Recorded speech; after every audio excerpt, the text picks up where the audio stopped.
The wind was a razor, slicing through my threadbare coat. Each snowflake felt like a needle against my skin. I was lost, utterly and hopelessly lost. The blizzard had descended without warning, a white curtain that had swallowed the world. Hope was a dying ember in my chest when I saw it, a flicker of light, a pinprick in the overwhelming darkness.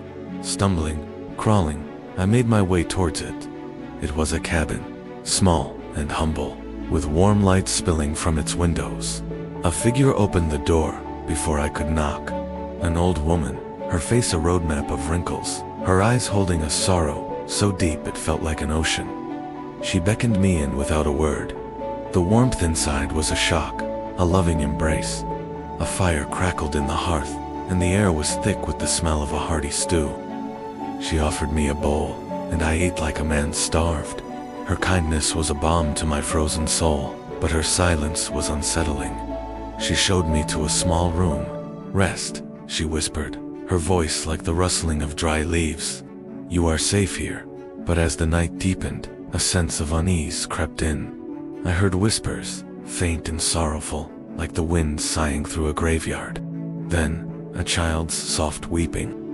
I told myself it was the storm, my mind playing tricks on me. But the sounds grew louder, more distinct. A man's angry shout, a woman's scream, then a deafening silence. My heart hammered against my ribs. I had to see. Peeking out of my room, I saw them, ghostly figures, translucent and shimmering, reenacting a tragedy. A family. A father, his face contorted in rage. A mother, pleading. Two small children, cowering in a corner. I was paralyzed by a fear so profound it stole the air from my lungs. I scrambled back to my room, barricading the door with a chair, and huddled under the blankets, praying for morning. When the first rays of dawn pierced through the window, I dared to open my eyes. I wasn't in a cozy room. I was lying on a pile of charred wood, in the heart of a ruin. The cabin, the old woman, the warmth, all gone. There was only the skeletal remains of a burnt-down shack, and the endless, silent snow. The call came in just as the sun began to bleed below the horizon, painting the sky in shades of orange and purple. An unauthorized campfire deep in the Blackwood section of the park. As a ranger, it was a routine call, but something about it felt off from the start. The woods were unnaturally quiet as I hiked towards the coordinates. No birds, no rustling of critters in the underbrush, just the sound of my own boots crunching on dry leaves. Then I saw the glow, a warm, inviting light filtering through the dense trees. It was a perfect campfire, flames dancing merrily, casting long, flickering shadows. The campsite was immaculate. A large tent was pitched flawlessly. 2 empty camping chairs faced the fire, and an open book lay on one of them, its pages fluttering in the gentle breeze. It looked like someone had just stepped away for a moment, but there was no one there. "Hello," I called out, my voice sounding small in the vast emptiness. "Park Ranger, is anyone here?" Only the crackling of the fire answered. I did a perimeter check. No tracks leading away from the camp, other than my own. The air grew colder, and the silence deepened, pressing in on me. That's when I noticed the details. The book on the chair was a collection of ghost stories. The food laid out on a small folding table wasn't for a meal, it was an offering.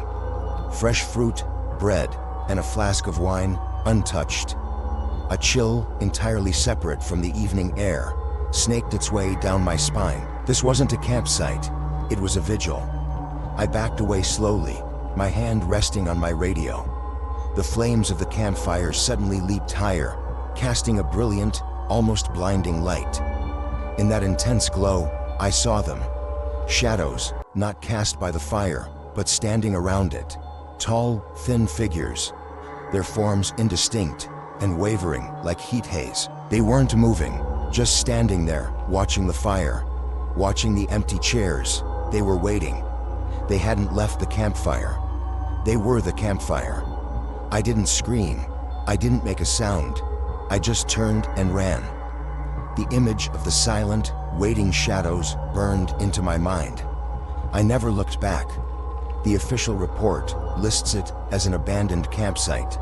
But I know the truth. That fire is still burning, and the campers are still there, forever waiting for guests to join their silent watch in the heart of the woods. Have you ever felt a place call to you? Not in a metaphorical sense, but a real, tangible pull. A whisper on the wind that seems to know your name. That's what happened to me. It started as a strange urge, a recurring dream of a forest I'd never seen, yet felt intimately familiar.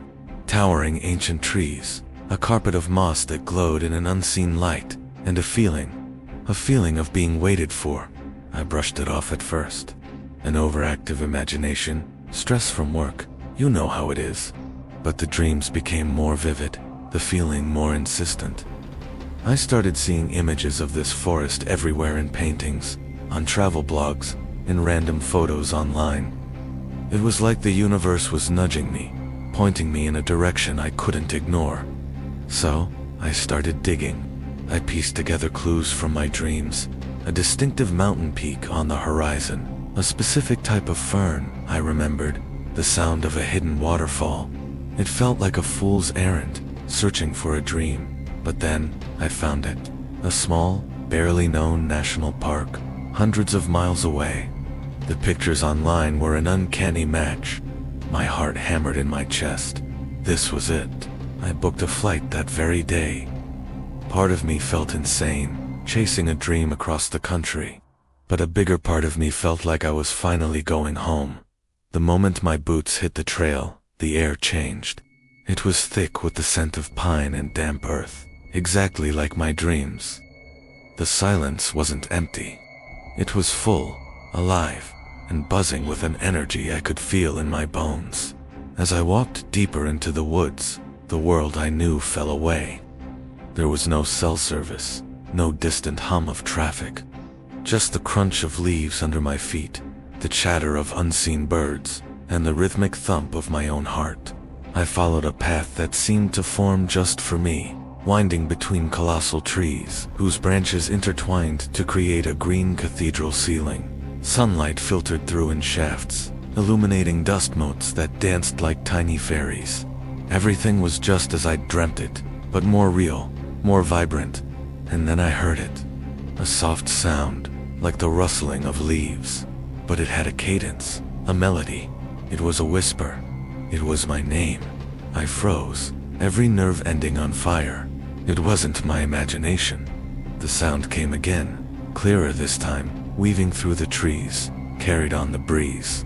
It was coming from deeper within the forest, beckoning me forward.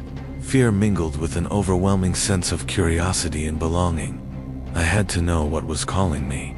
I pressed on, my pace quickening. The path led me to a small, hidden clearing.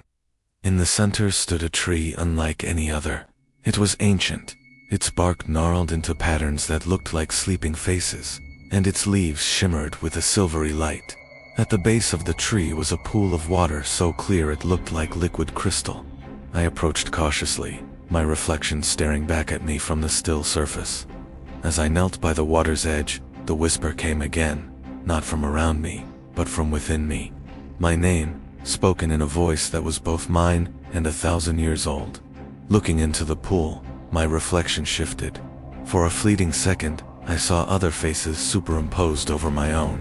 A woman with a crown of flowers, a man with eyes as old as the mountains, a child laughing with wild abandon. They were all me, and yet not me. It was like seeing echoes of past lives, or maybe potential futures, all connected to this one sacred place. The tree, the water, the whisper. It wasn't calling me to a physical location. It was calling me back to myself. In that moment, I understood. This forest wasn't just a collection of trees. It was a living entity, a guardian of stories, a place of connection between the seen and the unseen. The whisper wasn't a ghost. It was the voice of my own intuition, my deeper self, amplified by the raw, untamed energy of this place. The feeling of being waited for was the feeling of my own soul waiting for me to finally listen, to quiet the noise of the modern world and hear its truth. I spent hours in that clearing, not doing anything, just being. I felt a profound sense of peace wash over me, a clarity I hadn't experienced in years. The anxieties, the deadlines, the expectations that had weighed me down seemed to dissolve into the rich forest floor. I felt my roots sink into the earth, connecting me to the ancient wisdom held there. I realized that we all have a forest that whispers our name. It might not be a literal forest. It could be the ocean, the mountains, a quiet room with a blank canvas, or the sound of a particular piece of music. It's that place where our soul feels at home, where we can hear our own inner voice without distraction. The journey back out of the woods was different. The silence was now a comfortable companion. The trees felt like old friends bidding me farewell. I left the forest that day, but a part of it never left me. I carried its peace, its clarity, and its whisper in my heart. That experience taught me the importance of truly listening to that quiet inner voice. It's so easy to get lost in the noise of daily life, to forget who we are beneath all the layers we accumulate. But our true self is always there, waiting patiently in our own sacred forest, whispering our name, calling us home. So I ask you again, have you ever felt a place call to you? Maybe it's time to listen. Maybe it's time to pack a bag and go find it. Or maybe it's just time to find a quiet moment, close your eyes, and listen for the whisper that's already inside you. The journey might surprise you. It might change you. It might just lead you back to who you were always meant to be. Thanks for watching and joining me on this journey. Remember to find your forest. I'll see you in the next video.